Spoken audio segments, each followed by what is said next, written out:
لیکن آج اگر سویر سے لے کر شام تک اور شام سے لے کر سویر تک ہم اپنا وقت یوں ہی برباد کر رہے ہوں اور ہمیں قرآن مجید کھول کر کے پڑھنے کی توفیق بھی میسر نہ آئے، تو پھر اس کا مطلب یہ ہے کہ ہم اس سزا کو کاٹ رہے ہیں، اس ابتلا سے اللہ کی قربت حاصل نہیں کر رہے۔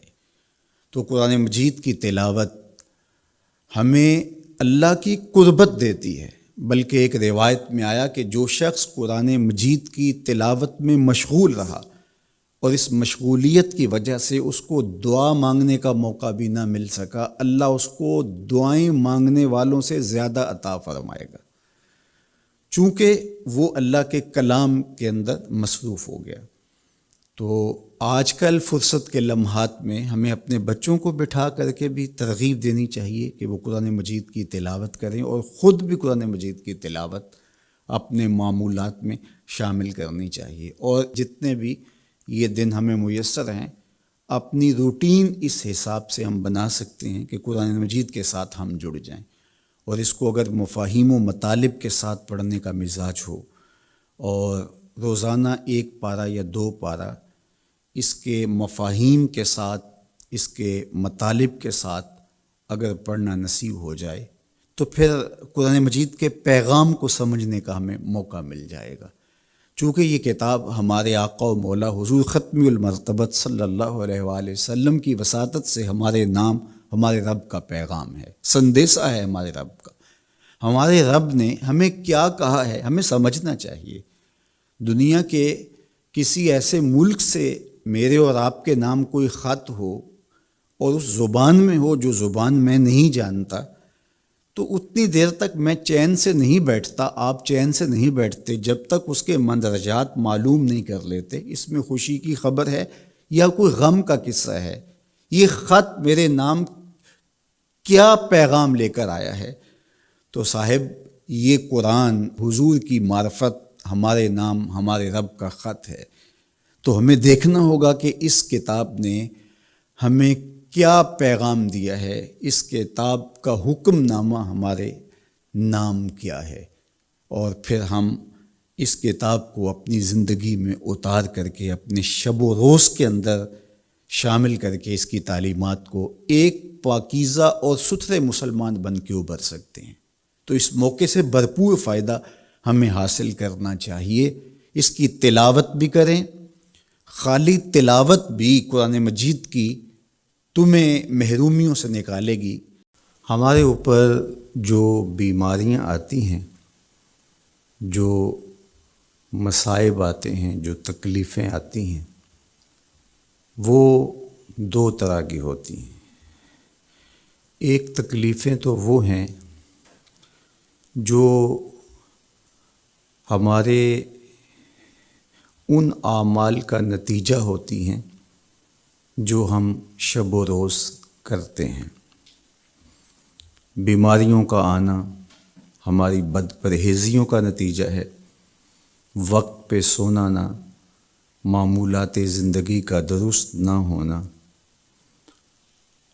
اور آرام کا جو وقت ہمیں میسر ہونا چاہیے کسی وجہ سے وہ حاصل نہ ہو پانا، بر وقت نہ کھانا یا بے تحاشا کھا لینا۔ کوئی شخص نشہ لیتا ہے تو اس کے نتیجے میں وہ بیمار ہوگا، اسی طرح دیگر بیماریاں جو ہمیں لاحق ہوتی ہیں وہ ہمارے ہی عمل کا نتیجہ ہوتی ہیں۔ اسی طرح کچھ بیماریاں ہماری کوتاہیوں کا، گناہوں کا نتیجہ ہوتی ہیں۔ تو یہ وبائی امراض ہمارے کیے ہوئے کی سزا ہے۔ اللہ تعالیٰ قرآن مجید میں ایک مقام پہ ارشاد فرماتا ہے، وما اصابکم من مصیبہ فبما کسبت ایدیکم ویعفو عن کثیر۔ جو تمہارے اوپر کوئی مصیبت آتی ہے وہ تمہارے ہاتھوں کی کمائی ہے، تمہاری اپنی کرتوتوں کا نتیجہ ہے، اور اللہ تعالیٰ بہت ساری چیزوں سے درگزر فرماتا ہے۔ یہ اس کی کرم نوازی ہے کہ وہ درگزر فرماتا ہے اور کبھی کبھی گرفت کرتا ہے۔ اگر وہ ہر کوتاہی پر گرفت کرنے لگے تو قرآن مجید میں ایک دوسرے مقام پہ ارشاد فرمایا کہ لوگوں کے ظلم کی وجہ سے، بے جا کاموں کی وجہ سے اللہ اگر گرفت کرنے لگے تو زمین کی چھاتی پر ایک چوپایا بھی زندہ نہ بچ پائے۔ تو اللہ جل شانہ اپنے بندوں کو معاف بھی فرماتا ہے اور ان کی گرفت بھی کرتا ہے۔ پچھلی امتیں جب گناہوں میں مبتلا ہوتی تو ان کو تنبیہات کی جاتی، ان کو سمجھایا جاتا انبیاء علیہم السلام کے ذریعے سے، اور انہیں چھوٹے عذاب کے جھٹکے دے کر کے تنبیہ کی جاتی۔ لیکن جب وہ قومیں نہ سنبھلتی تو اللہ تعالیٰ جل شانہ ان کے اوپر عذاب استیصال نازل کرتا۔ عذاب استیصال یہ ہے کہ وہ قومیں وجود سے مٹا دی جاتی۔ اس امت پر اگرچہ یہ کتنے بڑے جرم ہی کیوں نہ کریں، ان پر عذاب استیصال نہیں آئے گا۔ اللہ کے محبوب صلی اللہ علیہ وآلہ وسلم کا پاکیزہ وجود اور حضور کی رحمت کی تنی ہوئی چادر ہمارے لیے بچاؤ کی ضامن بن جاتی ہے، اور ہم اللہ تعالیٰ کی طرف سے آنے والے عذابوں سے بچ جاتے ہیں۔ کفار مکہ نے باقاعدہ مطالبہ کیا، اے اللہ اگر تیرا یہ رسول سچا ہے فَأَمْطِرْ عَلَيْنَا حِجَارَةً مِّنَ السَّمَاءِ، تو آسمان سے ہمارے اوپر پتھر نازل کر۔ تو حضور صلی اللہ علیہ وآلہ وسلم کے رب نے کیا جواب دیا؟ وَمَا كَانَ اللَّهُ لِيُعَذِّبَهُمْ وَأَنْتَ فِيهِمْ۔ محبوب، اللہ کی یہ شان نہیں ہے کہ تو ان کے اندر رہتا ہو اور میں ان پر عذاب نازل کروں۔ حالانکہ پچھلی امتوں پر عذاب نازل ہوا اور یہ امت خود عذاب مانگ رہی ہے۔ کفار نے عذاب طلب کیا لیکن کہا کہ محبوب تیری وجہ سے میں ان پر عذاب نازل نہیں کروں گا۔ اگر ان کی رحمت نہ ہو درمیان میں، ابھی آگ لگ جائے دونوں جہاں میں۔ تو وہ عذاب استیصال جو قوموں کے وجود کو مٹا دیتا ہے، امت مصطفیہ پر، حضور علیہ السلام کے غلاموں پر وہ کبھی بھی نہیں نازل ہوگا۔ لیکن آزمائشیں، ابتلائیں اور سزائیں ان کو وقفے وقفے سے دی جاتی ہیں تاکہ یہ سنبھل جائیں اور اپنے اعمال کو درست کریں اور اپنا محاسبہ کریں۔ اگر وہ اس کے باوجود بھی نہ سمجھیں تو اللہ تعالیٰ جل شانہ کی سخت ناراضگی کا موجب ہے۔ اہل ایمان پر جو ابتلائیں آتی ہیں، جو آزمائشیں آتی ہیں، اس پر جب وہ صبر کرتے ہیں اور اللہ کی طرف رجوع کرتے ہیں تو ان کو اس کا اجر اور اس کا صلہ دیا جاتا ہے۔ حضور نبی رحمت صلی اللہ علیہ وآلہ وسلم نے ارشاد فرمایا کہ مومن کے پاؤں میں کانٹا بھی چبھتا ہے تو وہ بھی اس کے گناہوں کا کفارہ بنتا ہے، وہ بھی اس کے لیے بہتری کا ضامن بن جاتا ہے۔ تو جو وبائیں آتی ہیں، تکلیفیں آتی ہیں، تو وہ اس کے لیے بہتری کی ضامن ہوتی ہیں۔ اسی لیے تو وباؤں سے جو اللہ پر یقین رکھتے ہوئے انتقال کرتے ہیں وہ شہید کے زمرے میں آتے ہیں۔ کتنا بڑا درجہ ہے شہادت کا، لیکن ان کو یہ نصیب ہوتا ہے۔ وہ اپنے آپ کا محاسبہ کرتے ہیں۔ کیسے ہمیں پتہ چلے کہ جو مصیبت ہمارے اوپر آئی ہے وہ سزا ہے یا ابتلا ہے؟ تو علماء نے کہا کہ جو وبا، جو مصیبت، جو تکلیف تمہیں پہنچتی ہے، اس پر اگر تمہیں اللہ کی طرف رجوع نصیب ہوتا ہے تو وہ ابتلا ہے۔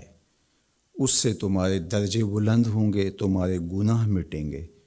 اور اگر ان آزمائشوں، ان امتحانات اور ان وباؤں کے باوجود بھی تمہارا اللہ کی طرف رجوع نہیں ہوتا اور تم اسی طرح اپنی زندگی کو گزارتے ہو جس طرح اس سے قبل گزارتے ہو، تو وہ تمہارے لیے سزا ہے۔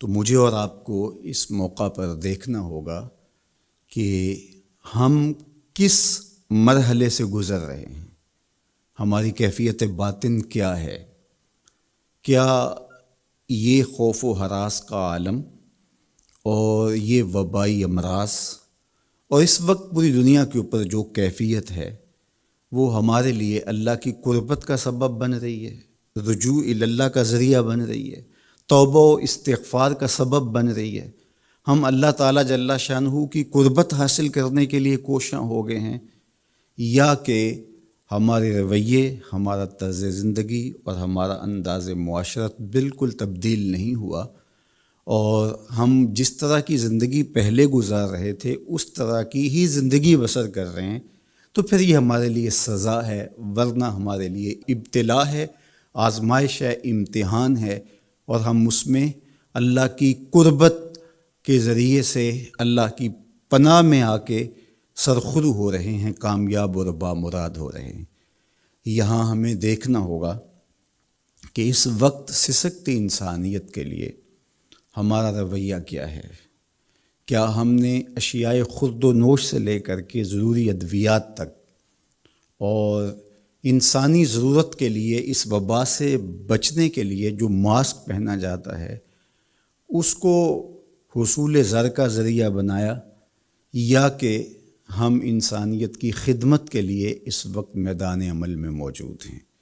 تو ہم اپنے عمل سے، اپنے رویے سے اپنے آپ کو جج کر سکتے ہیں، اپنے آپ کو دیکھ سکتے ہیں۔ اقبال نے کہا تھا اپنے دل سے پوچھ، ملا سے نہ پوچھ۔ تو ہمیں اپنے اندر سے فتویٰ ملتا ہے ہم کس جگہ پہ کھڑے ہیں، تو ہمیں اس حوالے سے اپنے آپ کو دیکھنا چاہیے۔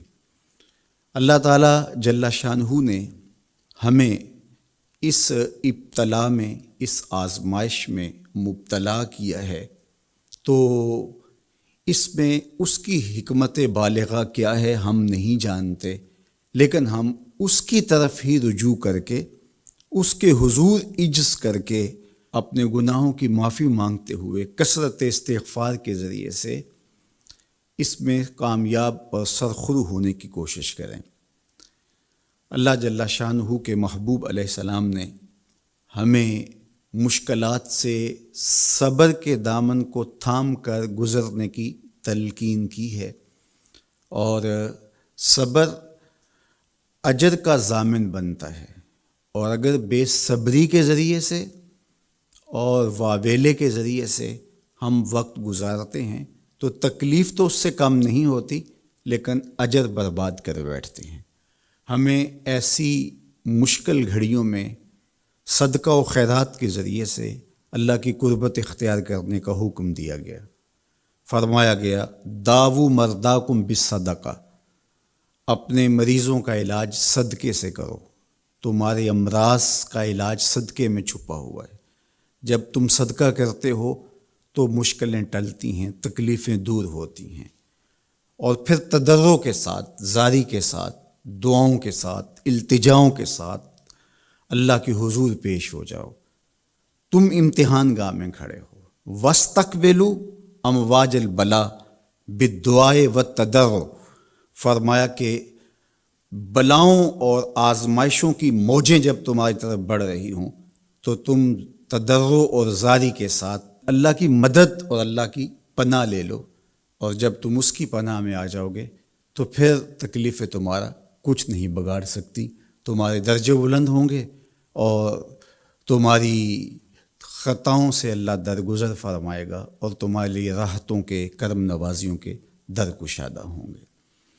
اللہ جل شانہ کی بارگاہ میں ہم دعا بھی کریں، کثرت کے ساتھ استغفار بھی طلب کریں، چونکہ استغفار ہمارے لیے تریاق کا درجہ رکھتا ہے، بالخصوص جب ہم ان حالات میں ہیں۔ حضرت سیدنا عمر رضی اللہ تعالی عنہ فرماتے ہیں لو نزلت صاعقۃ من السماء ما اصابت مستغفرا آسمان سے کڑکتی ہوئی بجلیاں بھی نازل ہوں تو جو استغفار کر رہا ہوگا وہ ان سے محفوظ رہے گا۔ تو استغفار کرنے والا اللہ جل شانہ کی پناہ میں آ جاتا ہے، اس کی حفاظت کے حصار میں آ جاتا ہے۔ حضرت امام شافعی علیہ رحمہ فرماتے ہیں کہ میری زندگی کا نچوڑ، میں نے جو دین پڑھا ہے، دین سمجھا ہے، تو اس کا خلاصہ یہ ہے کہ ما رأیت انفع للوباء من التسبیح، وباؤں اور ابتلاؤں کے اندر تسبیح سے بہتر میں نے کوئی وظیفہ نہیں پایا ہے۔ تو جب آپ اللہ کی تسبیح بولتے ہیں، اس کی پاکی بولتے ہیں، تو آپ اللہ کی رحمتوں کے حصار میں آ جاتے ہیں، اس کی پناہ میں آ جاتے ہیں۔ تو اللہ تعالیٰ جل شانہ آپ سے مصیبتوں کو اٹھا لیتا ہے، تکلیفوں کو اٹھا لیتا ہے۔ تو استغفار طلب کیجئے، اللہ کی تسبیح بولیے اور قرآن مجید کی کثرت کے ساتھ تلاوت کیجئے۔ آج جب کہ فرصت کے لمحے ہمارے ہاتھ آ ہی گئے ہیں اور ہم کسی وجہ سے گھروں میں بیٹھ ہی گئے ہیں، تو اس موقع پر ہمیں کتاب اللہ کے ساتھ جڑنا چاہیے۔ کتاب اللہ کے ساتھ ہمارا تعلق جتنا مضبوط ہوگا، اللہ پر یقین اتنا ہی پختہ